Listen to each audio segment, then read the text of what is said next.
প্রিয় শিক্ষার্থী, আশা করি তোমরা প্রত্যেকে ভালো আছো। আজকের যে বিষয়টা নিয়ে আমি আলোচনা করতে চলেছি সেটা অত্যন্ত গুরুত্বপূর্ণ একটা বিষয়।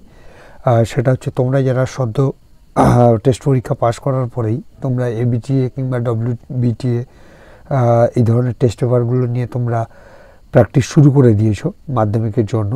তো তাদের জন্য আজকের আমি এই সিরিজ শুরু করছি এবিটিএ টেস্ট পেপার থেকে। এবিটিএ টেস্ট পেপারে যাবতীয় যে সমস্ত স্কুলগুলোর ভূগোল রয়েছে, অর্থাৎ ভূগোলের প্রশ্নবলী রয়েছে, প্রত্যেকটা আমি টপিক ধরে ধরে সেখানে তোমাদেরকে প্রত্যেকটা স্কুলই করাবো এবং সাথে সাথে অন্যান্য সাবজেক্টগুলো করার চেষ্টা করব সময়ের মধ্যে।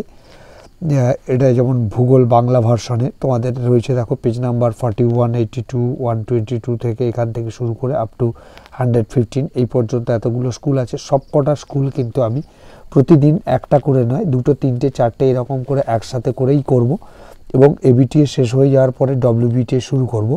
তো সেই জায়গায় বলবো, এখনও তোমরা যারা চ্যানেলটিকে সাবস্ক্রাইব করোনি অবশ্যই করে সাবস্ক্রাইব করে দিও এবং পাশে থাকা বেল আইকনটি ক্লিক করে দিও যাতে ভিডিও দেওয়া মাত্র তোমাদের কাছে সবার আগে নোটিফিকেশন পৌঁছে যায়। তো শুরু করছি। আজকের এই প্রথম স্কুল তোমাদের যেটা রয়েছে সেটা হচ্ছে 41। এই 41টাই আমি শুরু করছি আজকের প্রথম দিনে, একটি স্কুল করাবো। তো 41-এর যে সমস্ত এমসিকিউ বা এসএকিউ এই ধরনের প্রশ্নগুলো রয়েছে 1 নম্বরের, সেই প্রশ্নগুলোকে নিয়ে তোমাদের আজকের ডিসকাশন বা আলোচনা।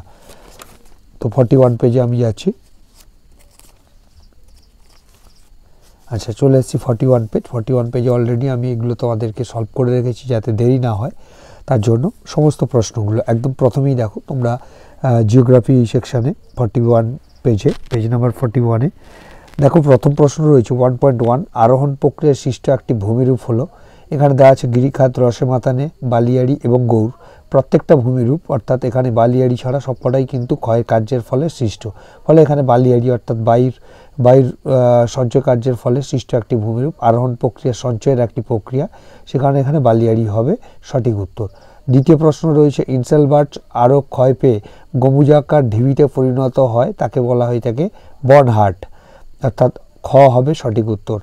এখানে মকরীয় উচ্চচাপ বলয় থেকে কুমেরবৃত্ত প্রদেশের নিম্নচাপ বলয়ের দিকে প্রবাহিত বায়ু, কোন ধরনের বায়ু প্রবাহিত হয়, অর্থাৎ এখানে মকরীয় উচ্চচাপ বলয় থেকে কুমেরবৃত্ত প্রদেশের নিম্নচাপ বলয় দিয়ে অর্থাৎ পশ্চিমা বায়ু এবং দক্ষিণ গোলার্ধে এটি হওয়ার কারণে এখানে হচ্ছে উত্তর পশ্চিম পশ্চিমা বায়ু অর্থাৎ আয়ন বায়ুর বিপরীতে উত্তর পশ্চিম পশ্চিমা বায়ু প্রবাহিত, অর্থাৎ ক হবে সঠিক উত্তর।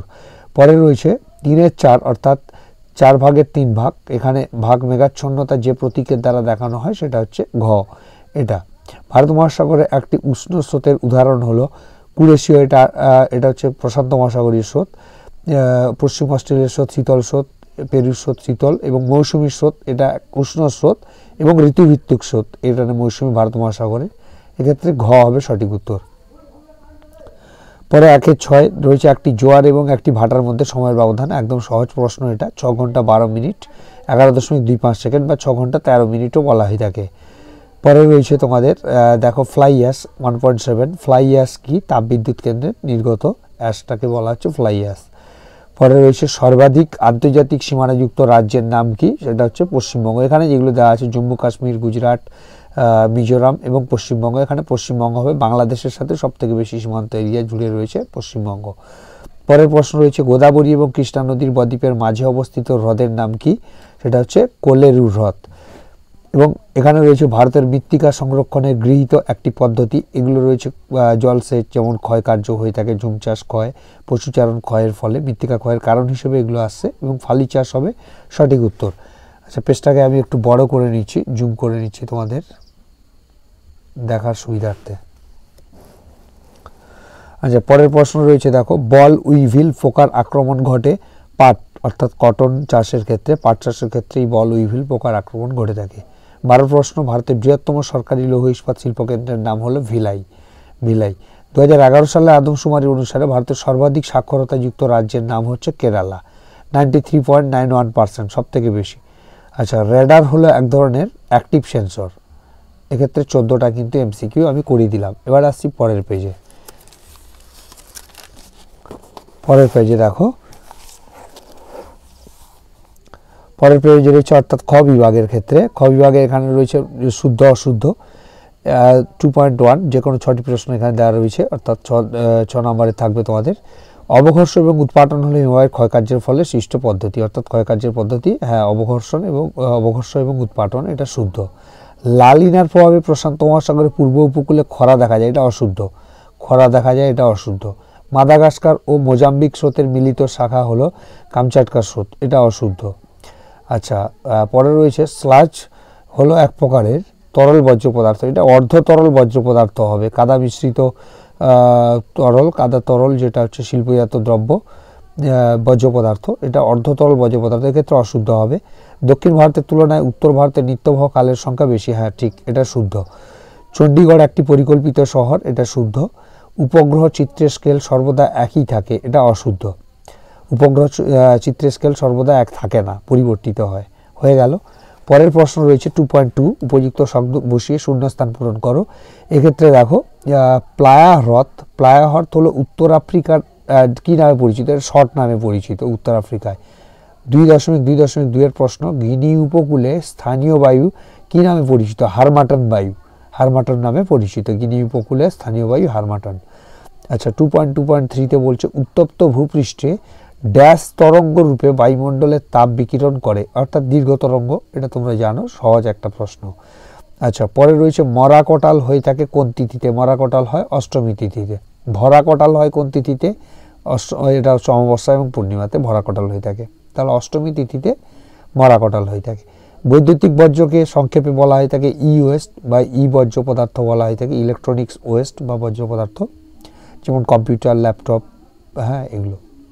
ধান উৎপাদনে ভারতের ড্যাশ রাজ্য প্রথম? পশ্চিমবঙ্গ রাজ্য ধান উৎপাদনে প্রথম। পরে রয়েছে 2.2.7, উপগ্রহ চিত্র প্রস্তুত করে সংস্থার নাম কি? ISRO, Indian Space Research Organisation. ইসরোর মাধ্যমে উপগ্রহ চিত্র বা স্যাটেলাইট ইমেজ প্রস্তুত হয়ে থাকে। পরে রয়েছে তোমাদের যে প্রশ্ন, সেটা হচ্ছে 2.3-তে এক কথায় প্রকাশ। এখানে যে প্রশ্ন রয়েছে, প্রথমে দেখো বিশ্বের বৃহত্তম ও গভীরতম সার্কের নাম কি? মারিয়ানা ট্রেঞ্চ, অর্থাৎ এক্ষেত্রে 10,984 মিটার হয়ে থাকে গভীরতা। উষ্ণতার হ্রাসের স্বাভাবিক হার কত? এটার উত্তর টপোস্ফিয়ার স্তরে উষ্ণতা হ্রাসের স্বাভাবিক হার হচ্ছে, তোমাদের কোনো কোনো বইতে দেওয়া আছে 6.4 ডিগ্রি সেলসিয়াস পার কিমি, কোনো কোনো বইতে 6.5ও রয়েছে। এক্ষেত্রে তোমরা যদি এই টাইপের প্রশ্ন আসে, বেশিরভাগ ক্ষেত্রে 6.4 হবে সঠিক উত্তর। আচ্ছা, পরের প্রশ্ন রয়েছে জলীয় বাষ্প ঘনীভূত হয়ে ভূপৃষ্ঠস্থ কোনো বস্তুর ওপর জলবিন্দুতে জমা হলে তাকে কি বলা হয়? তাকে একে শিশির বলা হয় বা ডিউ। শিশির হয় অধক্ষেপণের একটা রূপ, যেটা ভূপৃষ্ঠস্থ অংশে বিভিন্ন পদার্থের উপর, গাছের পাতা কিংবা অন্য কোনো বস্তুর উপরে সেটা জলবিন্দু রূপে পড়ে থাকে, এটা শিশির বা ডিউ বলা হয়। আচ্ছা, একটি কঠিন সংক্রামক বর্জ্য পদার্থের উদাহরণ হলো ব্যবহৃত সিরিঞ্জ। সিরিঞ্জের ক্ষেত্রে এটা কঠিন সংক্রামক বর্জ্য। আচ্ছা, পরে রয়েছে হারভেস্টিং প্রোগ্রাম কোন রাজ্যে নেওয়া হয়েছে? দেখো, হারভেস্টিং প্রোগ্রাম মানে সংরক্ষণের ব্যবস্থাপনা।